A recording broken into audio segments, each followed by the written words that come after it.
Salut les potos, salut les boss, j'espère que vous allez bien.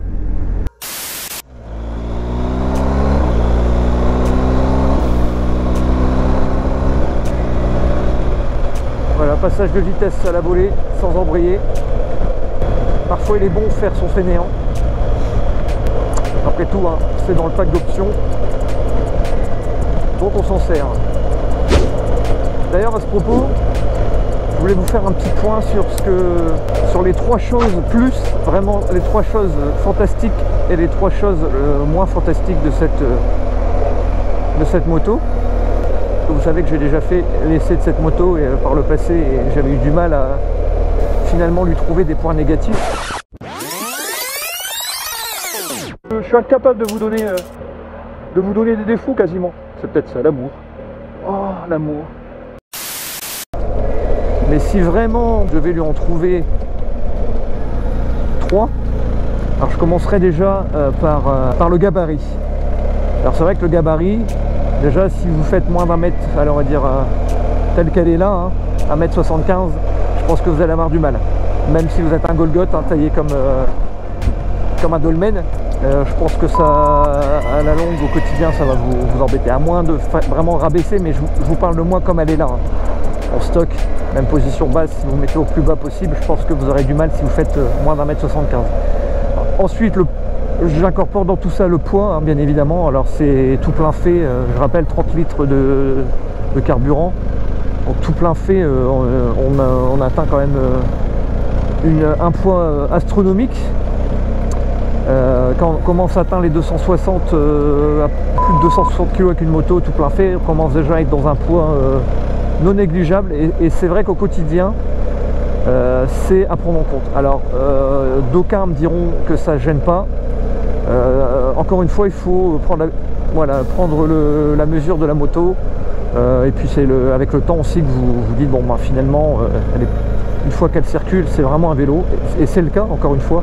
En position à l'arrêt, en poussette, c'est vrai, bon, à part le point d'équilibre qui vous aidera fortement si vous devez la manier comme ça en étant à côté. Et je vous conseille d'ailleurs, comme le dit si bien Tom Barrer hein, dans ses vidéos, de vous entraîner. Ce sont des choses aussi que je fais tout doucement. Je m'entraîne, je me mets sur un parking et puis je me mets à côté et j'essaye de trouver le point d'équilibre et de tourner autour comme lui il fait là dans sa vidéo. Alors c'est pas facile, hein, ça se fait pas comme lui il a l'habitude forcément. On se retrouve, je sais pas, dans un endroit où on a du mal à rouler ou quoi, bah, c'est toujours bien de pouvoir la manier comme ça à la main. Voilà. Salut l'ami. Ensuite, une de ses faiblesses qui est aussi une de ses forces, je n'ai jamais eu cette malchance, mais c'est l'électronique. Effectivement, c'est une moto qui est, comme beaucoup maintenant, bardée d'électronique. Par exemple, le keyless, voilà, si vous tombez en panne du keyless, ben, malheureusement, vous aurez beau être le meilleur des techniciens ou des mécaniciens moto, ben, il n'y aura pas grand chose à faire, hormis appeler le garage, quoi, et puis se faire dépanner, parce que ça, c'est vraiment la grosse mouise. Salut l'ami. C'est vrai que l'électronique, c'est bien, mais il ne faut pas que ça tombe en panne, il faut que ce soit fait avec qualité. Trop d'électronique tue l'électronique. Après, bon, il y a quand même des aides qui sont assez sympas, le régulateur de vitesse, le shifter, c'est vrai que ce sont quand même des choses que j'ai apprivoisé, on va dire. Je ne trouvais pas forcément utile au début, mais finalement bah, c'est quand même assez sympa, le démarrage en côte et tous ces petits trucs qui au quotidien finalement, même si ça t'aide pas tous les jours, ça t'aide à un moment donné de ta vie de motard, de tes voyages.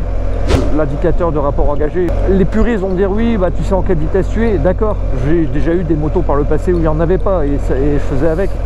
Mais finalement, maintenant c'est quasiment de série sur toutes les motos et bah, on s'en passerait plus parce que maintenant finalement on regarde assez souvent, moi le premier, c'est vrai. L'électronique, c'est vrai que c'est un point positif et un point négatif en même temps.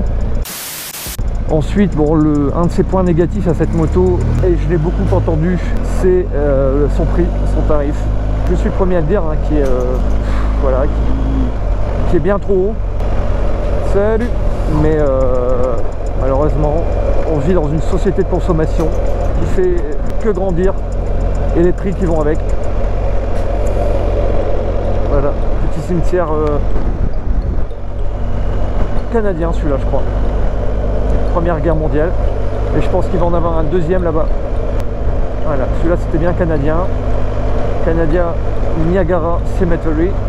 Voilà, il est ici, le British, je crois. Voilà. Un point négatif qui peut être surtout, c'est l'esthétique. On aime ou on n'aime pas. Ça, c'est tout un chacun et c'est toute une moto. Moi, je kiffe l'esthétique de cette moto. Donc pour moi, ce n'est pas un point négatif, mais ça peut être un point négatif. Vous avez compris l'idée. Pour d'autres personnes. Mais dans ce cas-là, on ne prend pas cette moto si on l'aime pas, comme une autre moto.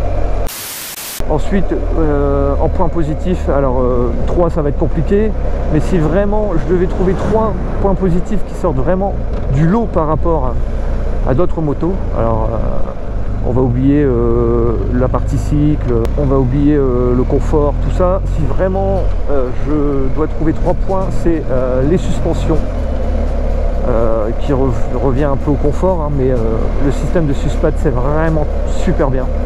On est toujours droit, c'est le paraléver et le télélever font le taf d'une force comme vous, enfin voilà, comme vous pouvez pas l'imaginer quoi. C'est vraiment top.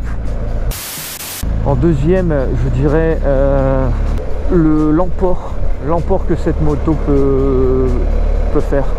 Voilà, les valises, le top case, le sac. Si vous êtes en solo derrière vous. Et elle rechigne pas quoi, vous la pilotez exactement pareil, qu'elle ait les valises remplies, enfin qu'elle ait, je sais pas, allez, je vais dire 80 kg de bagages derrière, ça se pilote mais pareil quoi. Et ça c'est vraiment hors norme, aucune moto ne lui arrive à la cheville pour moi, hein, sur ce point là.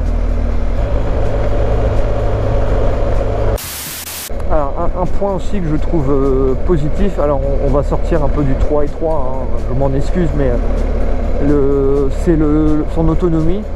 Alors certes ça pourrait aussi rejoindre un point négatif parce que voilà, le pépère fait des 30 litres, hein, donc forcément c'est gros, ça passe pas inaperçu, il faut le transporter, mais quand vous pouvez faire 550 voire même quasiment 600 bornes avec un plein, c'est quand même bien appréciable quand vous êtes en voyage. Alors un autre point fort que je retrouve sur cette moto que je ne retrouve sur aucune autre, alors attention, maintenant je n'ai pas prétention à dire que j'ai testé toutes les motos, loin de là, c'est la capacité qu'elle a à vous emmener loin et longtemps. Je m'explique, vous pouvez rouler allègrement toute une journée, vous tapez 800 bornes, 900 bornes sans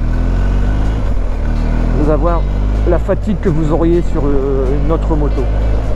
Voilà. Ça rejoint aussi le confort un peu, hein, mais je vous parle vraiment des points que je trouve bien au-dessus des autres motos. Et je vais fermer un peu la visière, là il commence à avoir un peu plus de vent.